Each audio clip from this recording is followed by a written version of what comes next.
There are some costs associated with this, however, and probably the biggest cost, and again in terms of opportunity cost, I can't put a monetary figure on this, but very often the biggest cost for organizations is, first of all, this shift towards becoming an architecture-centric organization as the basis for becoming a product line organization.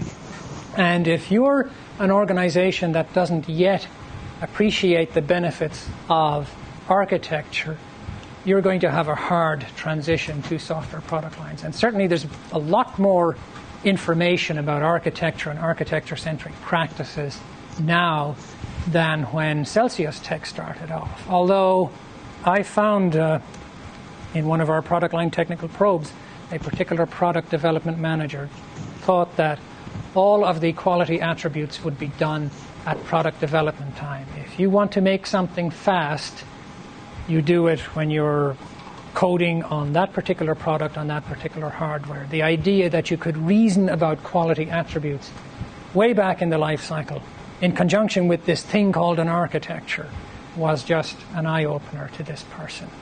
So if you're not already an architecture-centric organization, that's probably your first major mindset change. The idea that you're going to create an architecture for a line of products, that you're going to structure your organization around the creation of components that will populate the architecture and be required to conform to the architecture. But in addition to that, you are going to have to create other reusable artifacts. So if we pretend for a moment that the left-hand column here is not labeled core assets, but just think of that in terms of what you do now in the case of a single system or a single product. So you create an architecture and components and test plans and so on for a single product. Now, how do you move from that single product context to the multi-product context of a product line? So your architecture, for example, now has to incorporate the variation across the set of products that you envision as being in the product line. It's not just an architecture for a single product anymore. And the software components that you create are going to have to be reusable across multiple products. So how do you make an architecture reusable? How do you make components reusable? There are guidelines in the framework for this, but basically the architect has to understand how to incorporate points of variation into the design of the architecture, and then those points of variation have to be implemented in the components. And if you're not already familiar with those kinds of practices, you have to come up to speed with those before you can become an effective product line organization. So part of the cost of moving from the single system organization to the product line organization may involve training in architecture-centric practices. It'll involve the time and the effort needed to design an architecture with the appropriate points of variation.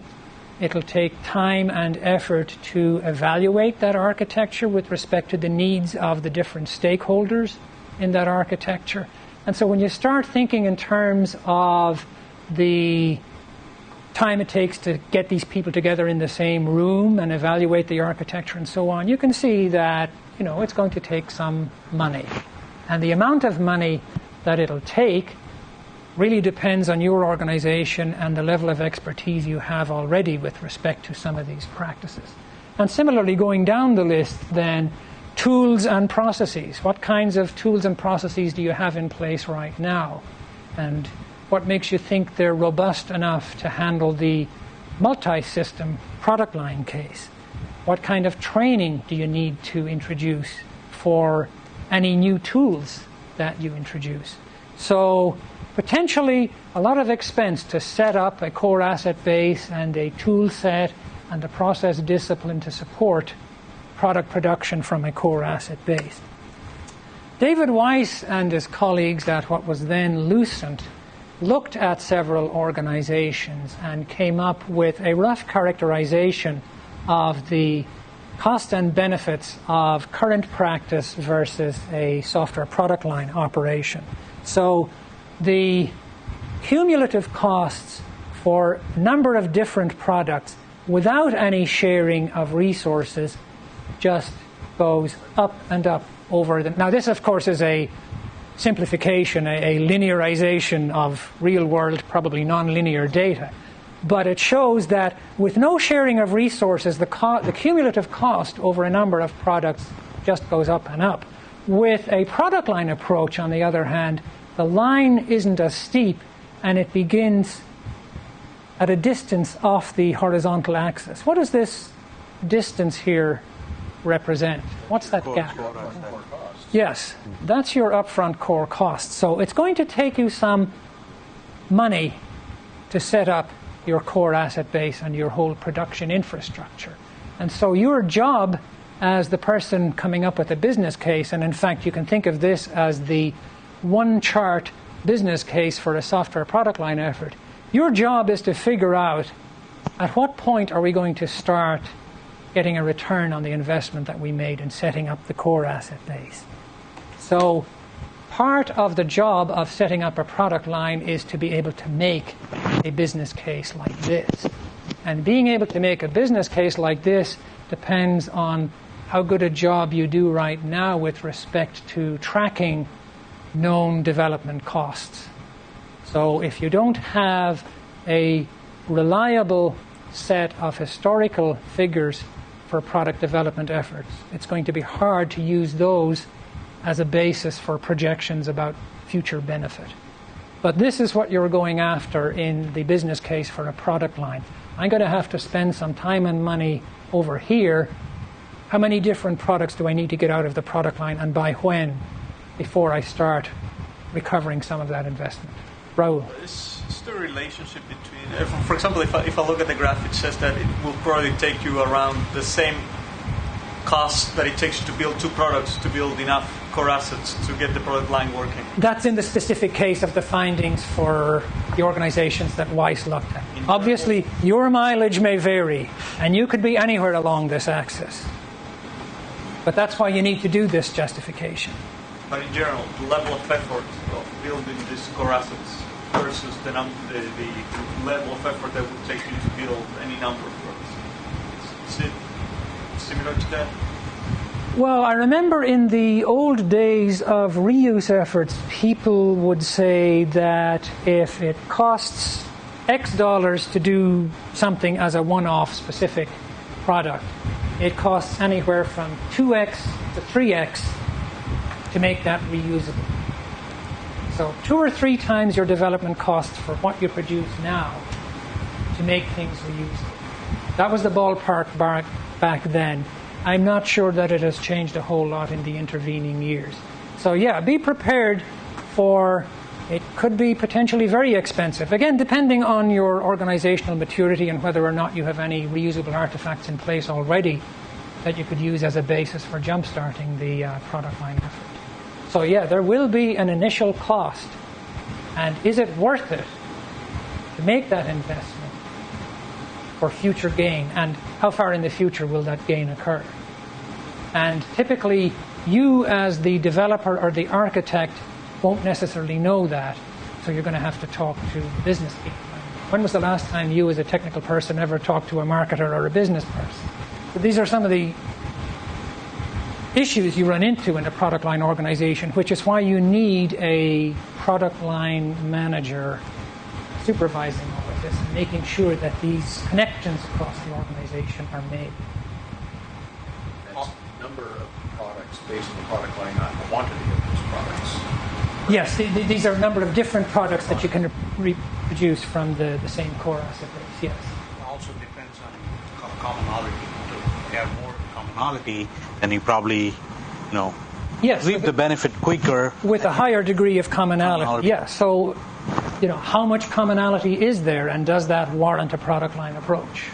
And if you've got a number of products that don't have a whole lot in common, you'd have to ask yourselves, why are we force-fitting a product line approach on this? Is it because the big boss came to an SEI course and drank the SEI Kool-Aid and is now force-fitting this on the entire organization? Which, unfortunately, can happen. So, given that there is an investment initial investment cost here. What's the practicalities of evolving to a product line architecture as opposed to declaring a product line architecture and so trying to manage the costs of implementation in terms of what's perceived as the return on investment? I'd say most of the organizations that I have looked at when we do our product line technical probe, the ones that are either have been successful or look as though they're going to be successful are using an evolutionary approach. They're not just saying, okay, by definition, we are now a product line organization, so we're going to create a product line a product line architecture. They look at the set of products that they have in-house right now, and they try to come up with a candidate architecture based on those, or based on a particular product that they think is extensible across the entire range. And they have a migration strategy for coming up with that and populating it with components and getting some components as a proof of concept into products that are coming up for release soon that aren't necessarily full members of the product line, but ultimately they can move towards a full product line capability in an evolutionary fashion. Yeah, and that's a good point actually. We do not recommend doing the big bang approach to software product lines. Sorry, one last question before I let you move. You must have some visibility into, for example, CMM or do you see high maturity organizations going towards these kind of approaches as well? Is it related with maturity in that sense?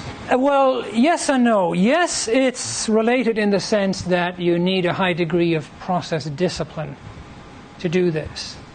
We don't mandate that you be at a particular level on the CMMI scale, but certainly, personally, I think you should be at least at level 2, the repeatable level for a product line. But we have seen organizations that have not been rated on any measurement scale doing just fine with software product lines. And we have seen other organizations that are rated, or at least claim to be rated at level 5, that are making a mess of software product lines. The CMMI measures where you have processes. The practice areas in the framework are about where you have expertise with respect to product lines. So being at a particular level on one scale is no guarantee of being successful with the kinds of practices we have in the framework. The line I was trying to draw is that I see that implementing product lines will give you things like repeatability and maybe some more degree of certainty, which leads to quantitative management and things like that. So I was thinking that maybe those that tend to strive on trying to gain more maturity in their practices will kind of fall naturally into this kind of approaches. Yes. The way that they do business. Yes. Yes, I would tend to agree, although so far at least on the product line probes that I've been on, I don't think we've dealt with any organization higher than level 3. But certainly anybody at level 2 or above can appreciate the benefits from this, and they're much more ready to embrace it than some of our level 0 customers. But as I said, this is... these are the framework deals with areas of expertise specific to product lines, and some of those areas of expertise may be supported by processes or not. The CMMI is all about where you have processes in the organization.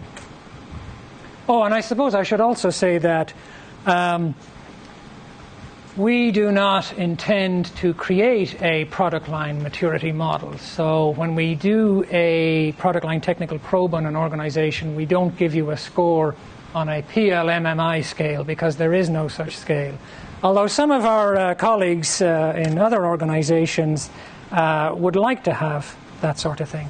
I doubt that the SEI will be pursuing this anytime soon.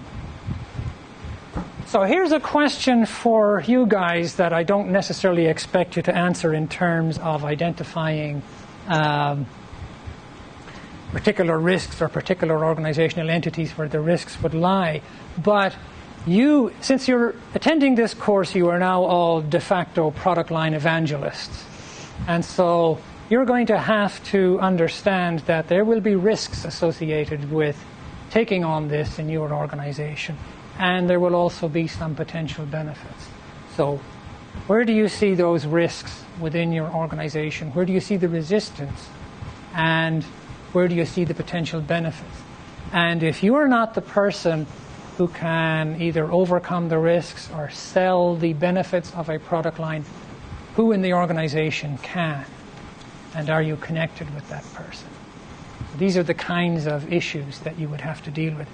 And so anybody looking at product lines is going to have to address those kinds of challenges and estimate, what are the benefits, what are the risks, is it really in the long-term interests of the organization to go for product lines in the face of those risks?